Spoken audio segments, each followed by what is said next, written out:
Greetings, everyone. My name is Gary Terhune. I'm a senior facilitator and coach with Communispond, and I'm here today to introduce you to Jigsaw. So what is Jigsaw? Jigsaw is the virtual platform used by Communispond during their virtual programs. So let's take a tour to become familiar with it. First of all, in the upper left where you see me, that's considered pane 1. Lots of good things happen in pane 1. This is the place the facilitator is seen during briefings and when they're adding. This is also where the participants go to try on certain exercises and to be recorded several times throughout the session. So let's try one of those recordings now. So I'm going to stop my camera. And Rachel, if you will start your camera and enable your push to talk button. Let me get this recording ready. And Rachel, when you're ready, if you could say a few words.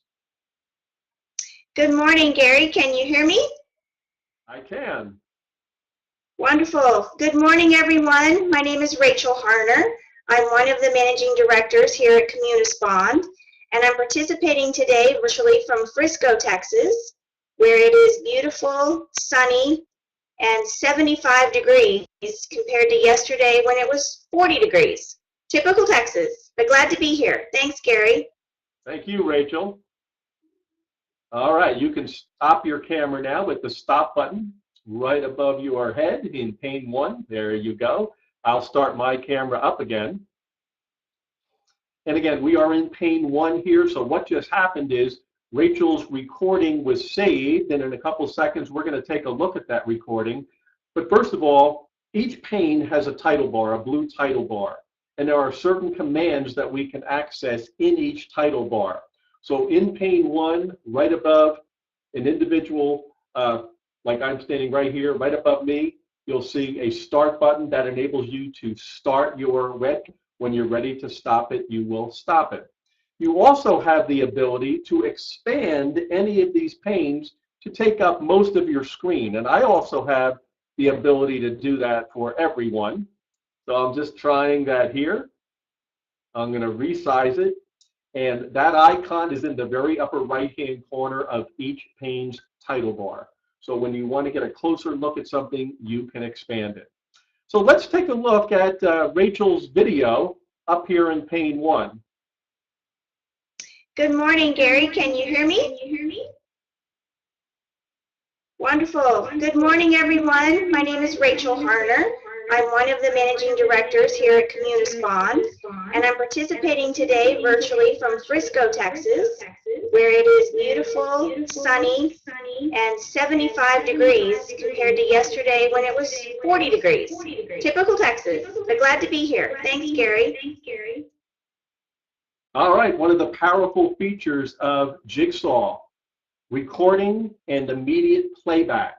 So as soon as people are recorded, they watch their videos and self-assess what they see. Very cool feature. We'll talk more about that in a little while. So this is pane 1.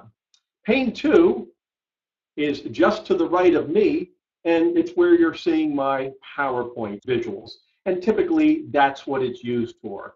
Later on in the program, when the participants are delivering their featured presentation, they can send their presentation to me. I can load it in pane 2, and while they're presenting, we out here in the audience can see their visuals in pane 2. Pane 3 is right under me, and that's used for a couple reasons. That's where some polling can go on, but for the most part, we use it as a note board. And an individual can capture personal notes there. So if they're taking notes during the session, they could do it there. Or what happens later in the program too is I give each person their own notepad. Then when we as an audience are giving them written feedback, we do that in pane 3 on each individual's page. Now, the very cool thing about that is regarding feedback or any notes any individual takes, they can be saved as a PDF anywhere on your computer for future reference. So you get to keep all the feedback that people give you. Just to the right of that is pane 4, another pretty important pane, because this is where we have a whiteboard, which I'm showing you now, and I can type some, real-time things into the whiteboard that you'll be able to see, and there it is. We also can display certain slides that we want up and visible when people are doing exercises up in pane 1. These visuals can guide the audience regarding feedback, and it also is a reference point for the person trying on the exercises. So depending where we are in the program, we might pull up certain slides down there. But the biggest use and the most important use of pane 4 is that's where each individual watches all of their videos. All of the session's videos are stored down there. So let's say we have 10 people in a class. We record all 10 people. They all then go and individually watch their own videos in private. They give feedback to themselves. They are taught to look for certain things, to listen for certain things. But that's where they reside. At the end of the entire session, all of those videos are sent to the participants. Let's now take a look at the right-hand side of the screen where you'll see 3 smaller panes arranged vertically. The one on top is pane 5. That is the attendees pane. That's where you'll see a list of everybody attending the session. To the right of everybody's name, you'll see a few icons. The first icon represents your microphone. If it's darkened, it's engaged. If it's light, that means you have to use a button called push to talk, which you'll see near the bottom right-hand corner of your screen. That's like a button on a walkie-talkie. When you want to talk, you click it. When you're done talking, you click it again to disengage. Just to the right of your microphone icon, you'll see an icon, a round icon that represents enabling your camera. So that is up to the facilitator to enable everybody's camera. So when they go to pane 1 and they press start, we see their image. Just to the right of that, you'll see little bubble icons, thought icons, if you will. Let's talk about those in conjunction with the next pane in the middle right of the screen, and that is the chat pane. It'll tell you whether you're in group mode or the name of the person you're communicating with will be there.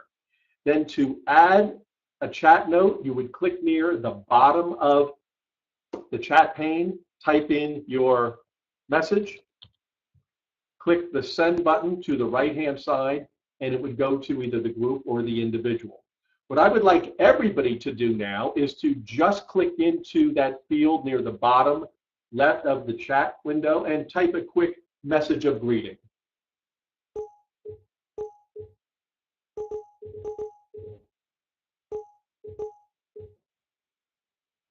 And there we go. Thank you, everyone. So I'm going to delete those messages now. And now I'm just going to send an individual message to Jessica. So I click on her bubble. I checked the title bar.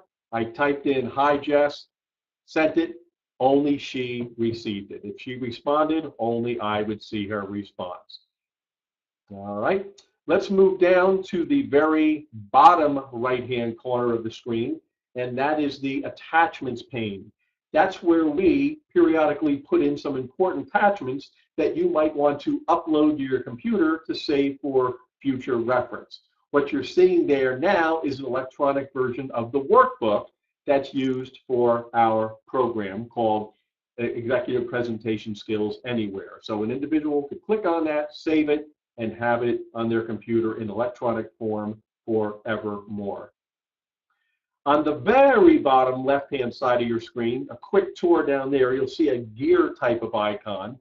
That's a place you would go if you needed to adjust your microphone or your individual camera. And that typically happens right up front in the beginning of the session. So if you have more than one camera in your room, you might want to choose the camera you're going to use down there. You might want to adjust the level of the microphone. Just to the right of that, you're going to see a happy face icon. And if you click on that, it gives you various choices. You can, if you want, emote by clicking on any one of those icons, Or we use them if people come back from a break, I ask them, if you're back from the break, please give me a happy face. Then I know everyone is back. Continuing across the very bottom of the screen, over near the right, you're going to see a raised hand button. That's the button participants would click should you have a question or should you want to add something of value to the discussion. And that is a tour of Jigsaw.